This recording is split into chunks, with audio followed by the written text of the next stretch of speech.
You remember that like first studio, like the brick one? Yeah, dude, you know it's actually really close to Yeah, here? it's right around the corner. Yeah, that one was crazy. It was like it wasn't even walls between the two teams. It was just one divider. Oh yeah, my it was God. just like a tarp. You'd like hear the other team screaming. They Yeah, get like all do you remember excited when they Zuna? kill you. Oh my God, that guy Yeah, is it was so every loud. time you play against Vulcan, they get a kill and you just hear me like, suck it! I'm like, what the fuck, man? I'm just trying to play. It's like, that's the only kill you got all game. Why are you so excited, bro? Oh my gosh. I remember the first split, like when we lost to TSM 3-2 in the grand finals. They're like, yeah, woo! And there's like confetti on their side, but then defeat confetti also fell on the other side. So it's just like, we're all just like, confetti's just falling, and we're just like... That's the worst feeling. Not only do you lose, you just watch the other team so happy, you're just like, oh.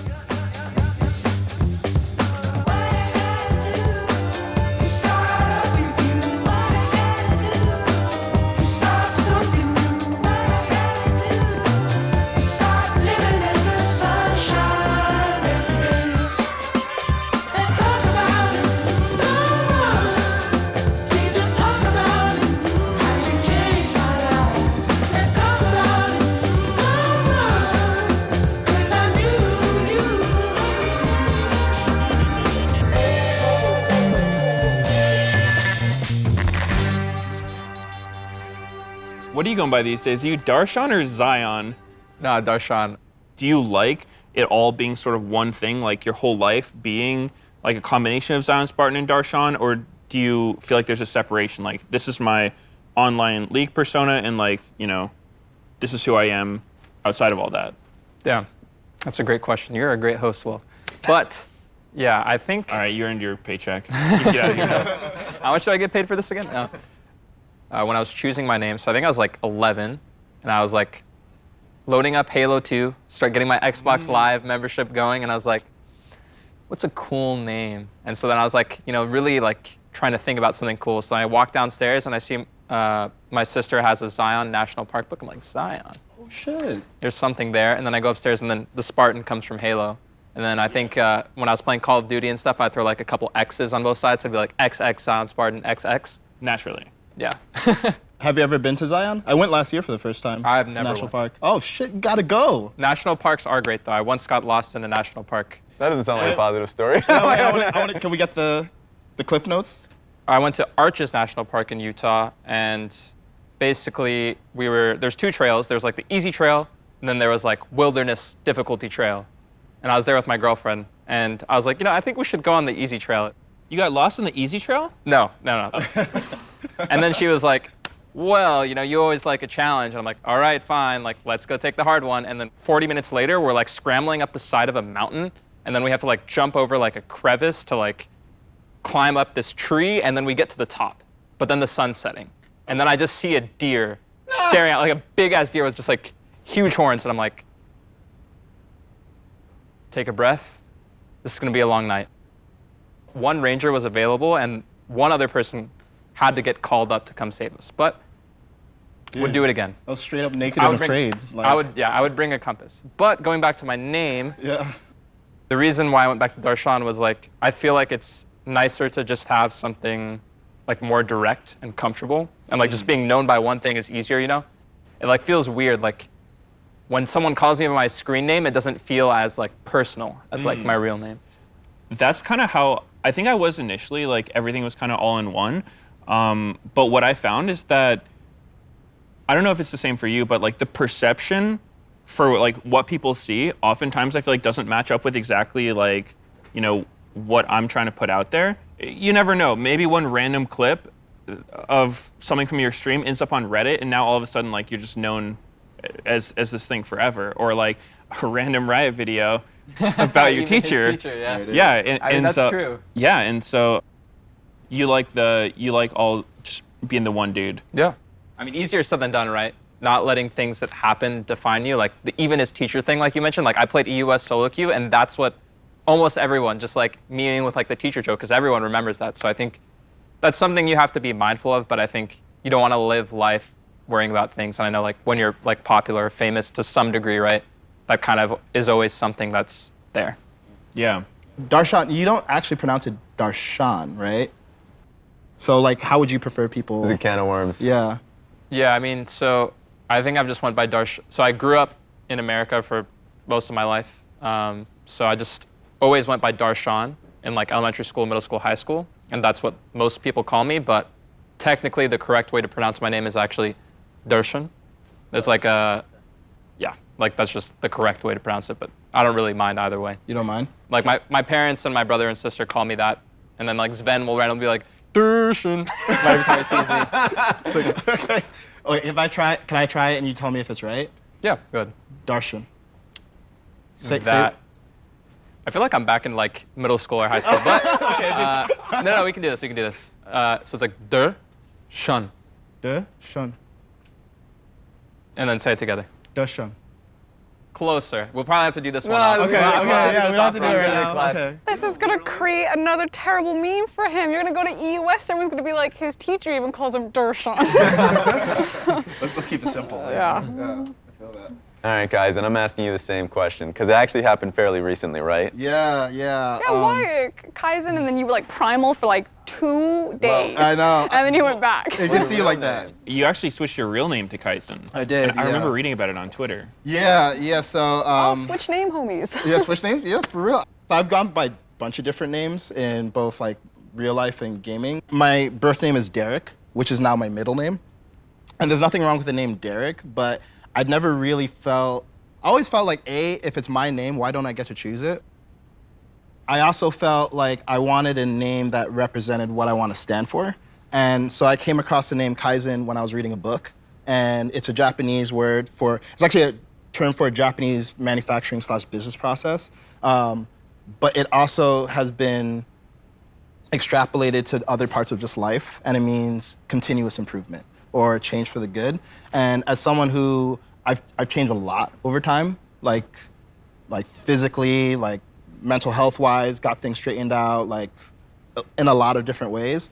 I felt like the name Kaizen represented me. And then a few weeks ago, I was like, why do I have this other name? Like, Kaizen's a dope name, so I'm just gonna use my name. So, yeah, it's a whole thing, but I'm just gonna be Kaizen for foreseeable future. I like that. Thanks.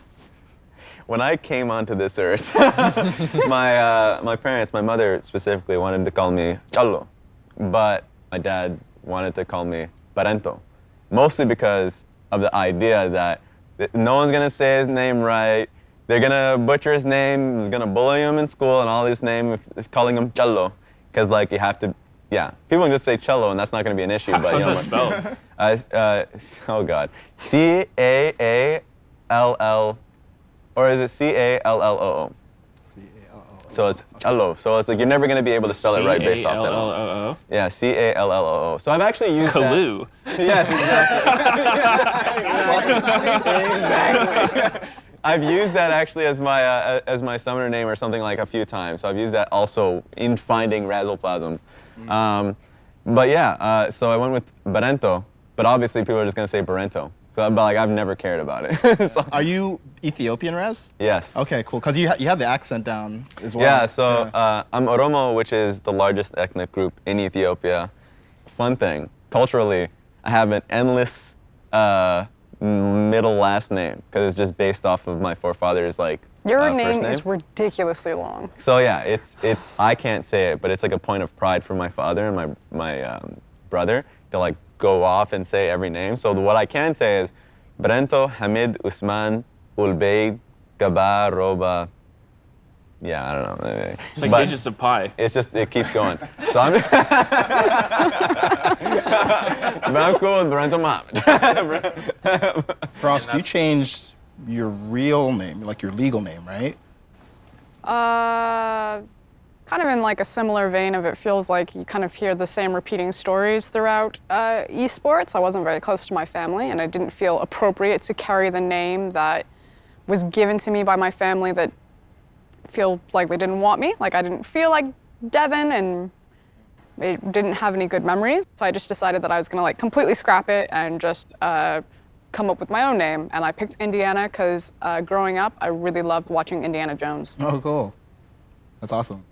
Indiana's a cool name. Yeah, it is a cool name, yeah, for sure. sure. And what about Froskuren? It's Icelandic for the frog, so if you say Froskir, it just means frog. Yeah.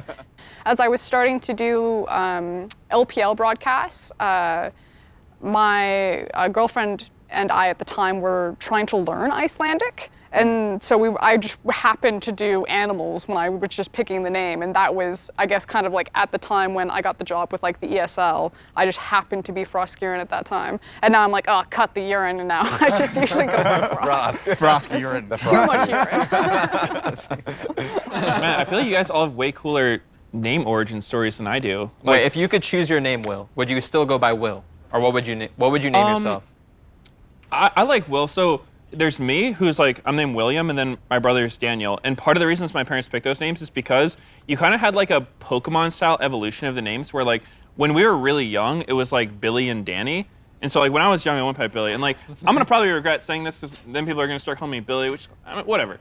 Good call, Billy. Thank you.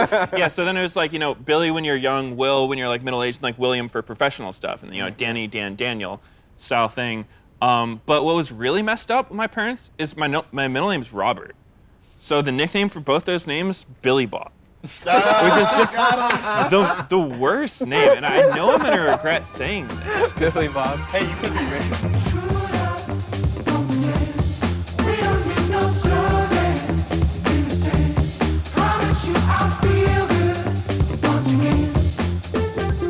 You know what's hilarious? Like, knowing Frosk behind like a computer screen really early on in the days, like of LPL Leanne and all these things, I was like, wow, she's an extrovert. Like she's really out there. Where are you going, Raz? And then I start like working with you in Australia. I think that was the first time we actually like met each other and worked each other. Biggest introvert I've ever met. I'm always behind a computer screen, behind her doors. Like, but those are great times. Was the first thing you guys worked on together LPL? No, it was China Talk. China Talk, okay. yes. So for me, at that time, I spent my time in university like writing about, like watching LPL and mostly like LSPL, so like this is the secondary league. So I was just writing about it on my blog, just out there on Twitter, just because, just for the sake of it. And then that's how I met Kelsey, and then I met you as well. Just through that alone, just being a Twitter shit poster in a way. Good way to meet friends. There it is. Kelsey was writing for LOL Esports at the time, and we lived together, and I think Riot asked either she covers the LMS or she covers the LPL, and she almost did the LMS, and she decided to do the LPL because she was a big IPL 5 fan, watching Wei Xiao and WE. And just through kind of osmosis of being in the space, she really got me into Chinese League of Legends because I was a really big Gambit fan. I was a huge Alex Ish fan. And she's like, there's a region full of Moscow 5. And Kelsey wanted to create an English broadcast of the LPL because wasn't one, and I was the caster that she knew. So she asked me and Pyra if we would do it. And so our schedule became that we would do China Talks every week, and then at evenings we would start casting the LPL, and then we'd sleep for maybe an hour, and then I'd wake up, go to work, then in the afternoon I'd cast ESL Pro Series, and then I'd cast LPL again. Damn, you were all in. So that was 24 hours. It was. Yeah. I came in after my time at Dignitas North America. I got an email from Jake from Spawn if I wanted to cast LPL at that time. And I was like, that is life experience right there. I took the opportunity, and I was like, hey, you know what, 1 year, if it works, then great, I can continue down this path. If it doesn't, then I'll just go back to school. And that was awesome. It was a lot of commentary at that time. We are in Pride Month. What the fuck? And Frosk, I saw you put out a video talking about your general views on the meaning of the month, corporations' engagement with the entire project of recognizing Pride for different communities. I was wondering, how do you feel about Pride Month in general? That's a loaded question. Take wherever you want. We can talk about no. I mean, I don't know. I think that. What do I actually think? When I was in high school, I got bashed with a bat for being gay, and I was one of maybe like 3 out people.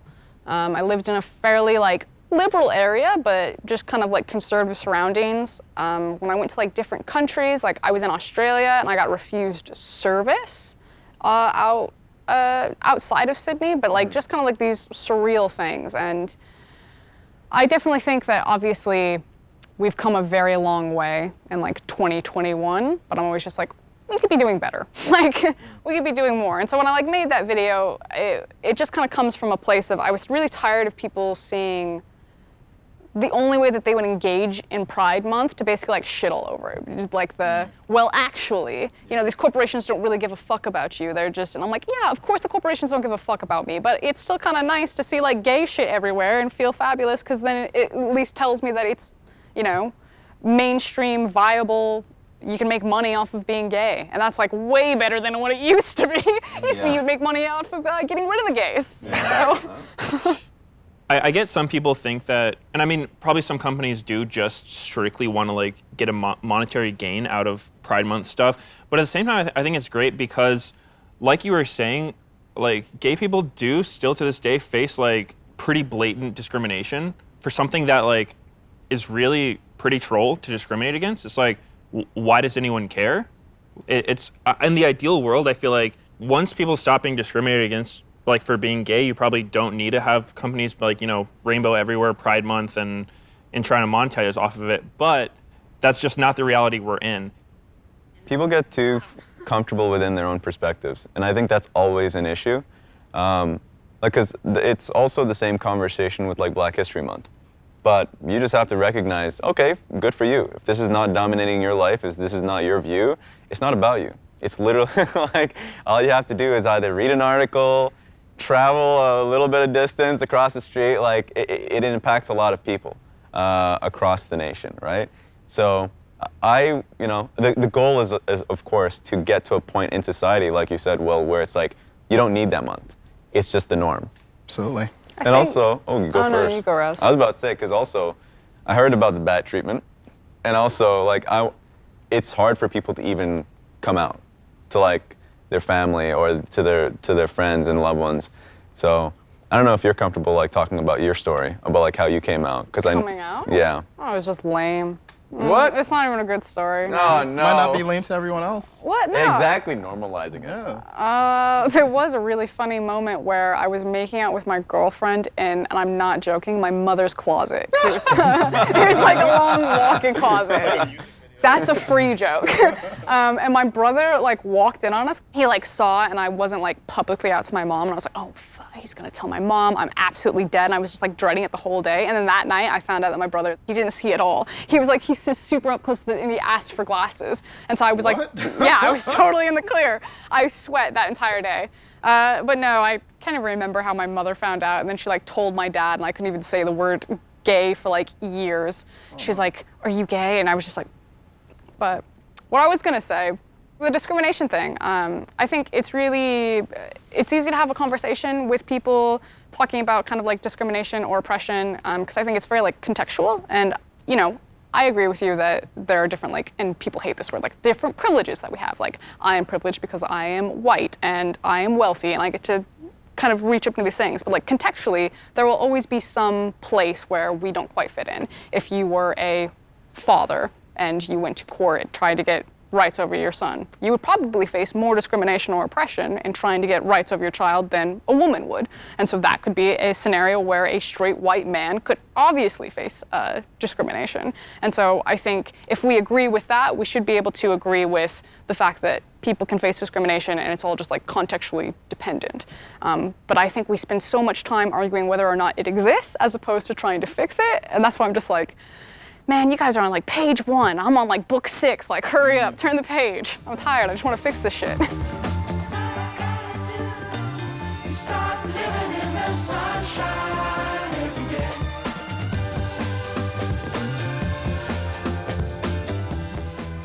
I have a question for you.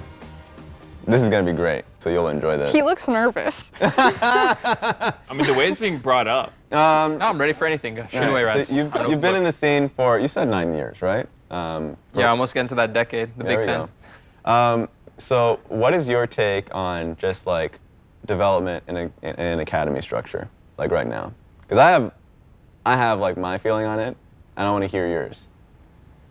Well, I think it's a lot better now than it was at the beginning, because academy at the beginning, I don't even know if there was coaches for academy at the beginning. Like, I don't even know what was happening. And now it's like there's offices, there's coaches, there's infrastructure in place. But I feel like there is a lot of misconceptions about what is actually effective practice versus like you're burning yourself out, or the way you're being taught the game isn't the most efficient way to learn the game. So I feel like it's improving, but I think there's still like so many fundamental misconceptions about what makes an athlete great, right? Because I kind of see any game you play, whether it's League of Legends, Fortnite, whatever it is, if you want to be the best, it's a craft. Yeah. And so if you want to be the best, you have to play 12 to 16 hours of League a day. You just have to play scrims. After scrims, you're expected to grind solo queue, and then that's how you improve. Like, I think that's what a lot of people think, but I think the truth is a lot farther from that. And if you look at like basketball, football, like other sports, they can't physically do 12 hours of football, right? Yep. But it's a lot more about like intentional practice and like trying to actively work on something, or at least being very present. Yeah. So like there's a thing called the flow state, right? Which is kind of like, very simply, it's like your awareness or your focus and the task at hand are one. There's nothing else on your mind. There's no distractions. You're just completely immersed in your craft or whatever you're doing. What are other things that you do to just try to cultivate, the maximally present headspace and like trying to get into flow? I think like the Dalai Lama said something like, if everyone did 20 minutes of meditation a day, like something like the world would be like a much better place, essentially. I strongly believe that. And I think meditation really helped me kind of recognize that I can live my life more in the present. I don't have to do things a certain way, and I can kind of like live my life with more flow, right? And I think that's the whole point for me in meditation, is realizing that not everything is a means to an end. You can just like slow down and enjoy where you are right now. That really resonated with me, because for me, meditation is like the thing I think has changed my life the most, and just allowed me to recognize that all you really ever have is the present moment. For me, I'd been playing for 9 years, right? And then like, I had no idea what burnout was. I would just play scrims and play solo queue every single day for years. And then eventually, all of a sudden, I'm realizing I'm having trouble sleeping. Like, I can't sleep as well, but like, I don't really feel stressed. But like, I didn't really understand that much about burnout, how to manage stress. I didn't really understand that much about how to actually be a top performer. My journey from when I was playing at the beginning and how I became a pro was just, all I did was go to high school and play games. I think then that was kind of the level of mastery I knew. But I think as League of Legends develops, as it's developing now, I think there's a lot more we can do to make this not only like sustainable, but actually just a better quality of life. And I think we're heading in a better direction, but I think there's still a lot more to go. Yeah. Was your path in esports toward being like analytical and casting, was that all planned, or did you have a different role that you envisioned for yourself in the space? No, I tried to go pro originally. I only made it to Diamond 1 and was never going to be good enough. That's pretty good. Diamond 1? Yeah. What role? I was a jungler. Oh, okay. Cool. What kind of jungler? Shyvana. I see. I remember I had tryouts for a team called Fornot, and Oh my God. yeah, One Bad Brad and Bloodwater were on the team. And Holy shit! And they let you try out as a one trick? Is that typical? That one tricks get it was a tried wild out? time back then. Okay. At least nowadays, one tricks don't usually get so far as to like the. You're not allowed, man. Like You can't. like Fudge. Show me what you got. Who's your champ, bro? Like, I was a one trick. I just kept changing the trick. So, Was champion? so I started off as a Skarner one trick, then Jarvan, then Hecarim, and then I just kept I running have Hecarim. already formed an opinion about you as a player. Oh yeah? What's your read? That you're not actually mechanically very good, Nope. because none of those champions require any sort of mechanic, and all you do is run people down. So you're like a feast or famine player. You're either like popping off like 17 or 0, or you are absolutely tanking the game. That sounds about right.